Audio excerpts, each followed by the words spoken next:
só o conhecimento tem a capacidade de iluminar mentes e corações.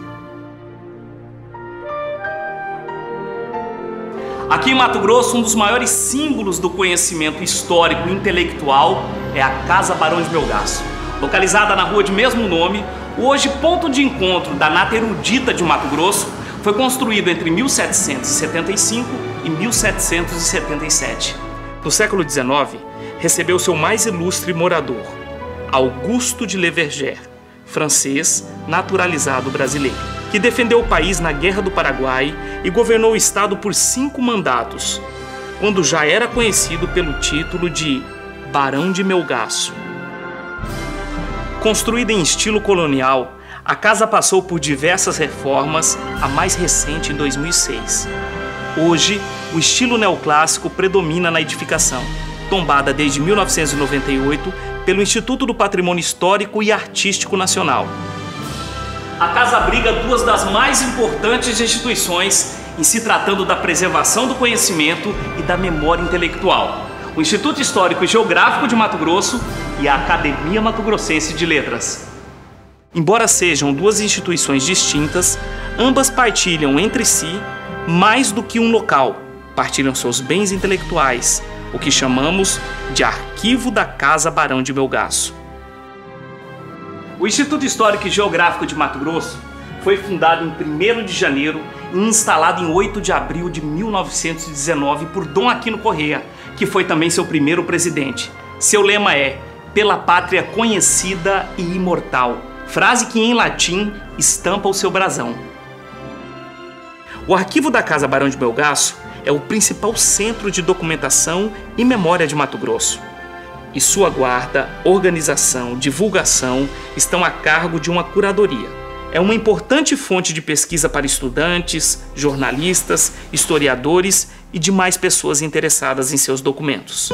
A Casa Barão é um dos principais centros de documentação hoje no estado, né? Especialmente pelo tipo de documentos que ela guarda, né? Por exemplo, jornais antigos, jornais do século XIX e XX, acervos de famílias, né, que foram doados ao longo do tempo para a instituição. É um desafio grande, né, porque é uma instituição quase centenária. Nós agora, nesse ano, estamos completando 95 anos, né, porque o Instituto é um pouco mais antigo do que a Academia. Ele foi fundado em 1919, na época do bicentenário de Cuiabá. Em alguns momentos é muito gratificante, né, por se tratar de uma entidade voluntária, observar o engajamento, a participação que muitos colegas têm nos projetos que são desenvolvidos aqui.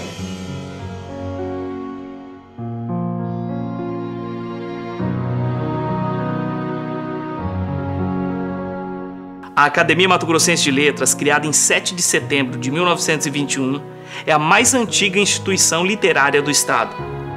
Assim como a Academia Brasileira, a Academia Mato Grossense de Letras é constituída de 40 cadeiras, cada uma fazendo referência a um patrono e seus ocupantes. Seus membros são efetivos e perpétuos, ou seja, ficam no cargo até a sua morte. Todos eles têm o compromisso de tratar das questões de língua e da literatura mato-grossense, além de estimular manifestações culturais na sociedade. Existem relatos de pessoas que visitaram Cuiabá no século XVIII, dizendo que tinha uma casa muito luxuosa, com várias janelas, uma casa de alpendre, uma casa diferente das taperas que havia em Cuiabá. E essa casa era a casa do Barão de Melgaço. Na verdade, foi depois a casa dele. Isso é fenomenal, estar na Casa Barão de Melgaço, porque você consegue enxergar um passado, mas não um passado museológico, mas um passado vivo, um passado que dialoga. É meu avô, foi meu bisavô, eu tenho lembranças do meu pai, um dia eu escutei um piano aqui. Conviveram aqui pessoas e o passado se imbrica com o presente.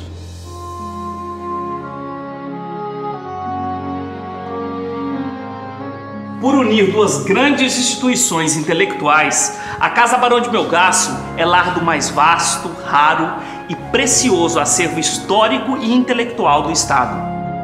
Em suas estantes e armários está preservada a história, a literatura e a cultura de Mato Grosso, registrada em jornais, livros, cartas, mobílias, fotografias, certidões, documentos e objetos pessoais. Muitos deles extremamente fascinantes.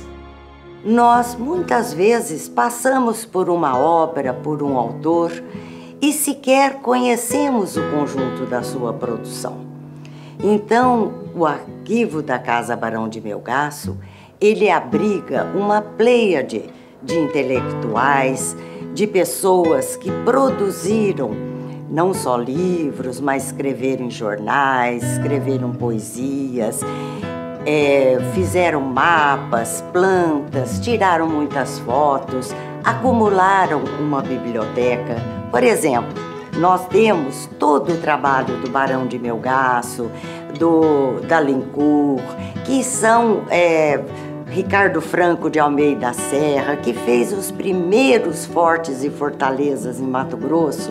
Está lá registrado quanto gastou o pessoal de apoio, entendeu? A técnica adotada, quer dizer, na área de engenharia, aqui é um grande filão. Na área das letras, nem o diga, que nós temos aqui desde os cronistas do século XVIII até os contemporâneos. Na área de história e geografia, também é imenso o potencial.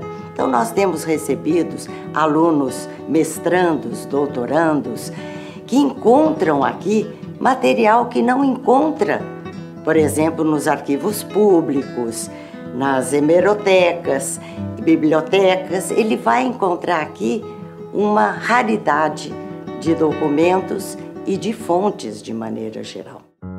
Qualquer pessoa pode consultar o acervo da Casa Barão, que está dividido em 6 partes.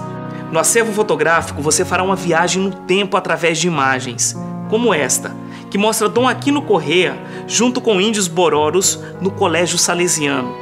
Ou esta, em que várias pessoas aparecem festejando o carnaval. O acervo de jornais é fonte quase inesgotável de informação. São dezenas dos mais diversos periódicos impressos, muitos datando do século XIX, como esta edição de O Mato Grosso, de 1893. Edições originais dos séculos XIX e XX também são encontradas na biblioteca da Casa Barão. São mais de 8.000 títulos, dentre eles obras raríssimas, como este dicionário italiano-português de Antônio Prefumo, lançado em 1853, e o álbum gráfico do estado de Mato Grosso, que completa 100 anos em 2014. Os acervos privados e da família reúnem documentos pessoais, cartas, fotografias e objetos, além de produções intelectuais de grande relevância. Atualmente, a Casa Barão de Melgaço cuida da preservação do acervo privado de Corcíndio Monteiro da Silva, o Baldo Monteiro da Silva,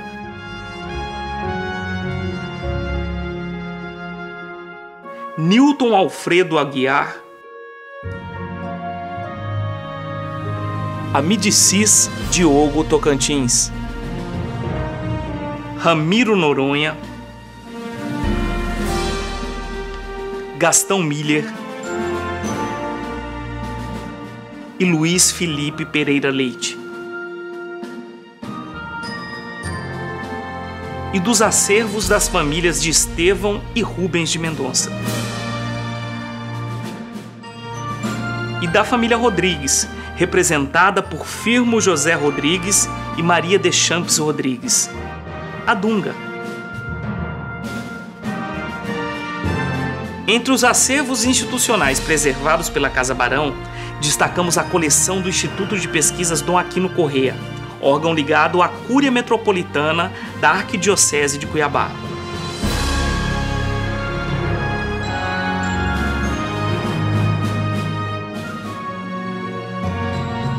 É importante lembrar que todo esse acervo não existiria se não fosse o trabalho de grandes matogrossenses ao longo de quase um século.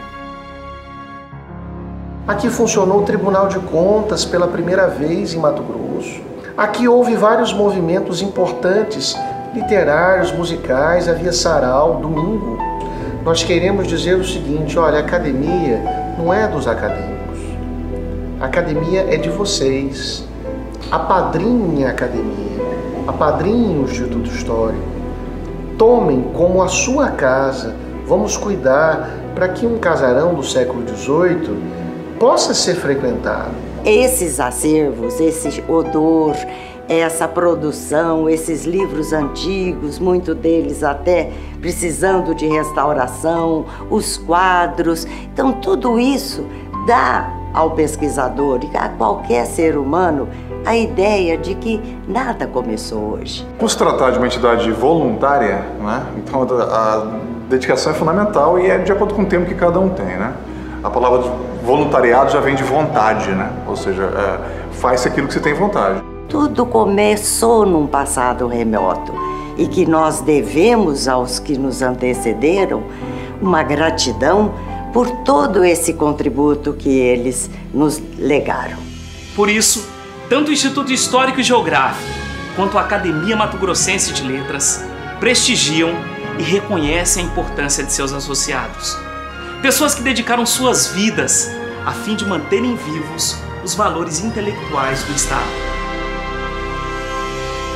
Existem relatos de pessoas que visitaram Cuiabá no século XVIII, dizendo que tinha uma casa muito luxuosa, com várias janelas, uma casa de alpendre, uma casa diferente das taperas que havia em Cuiabá.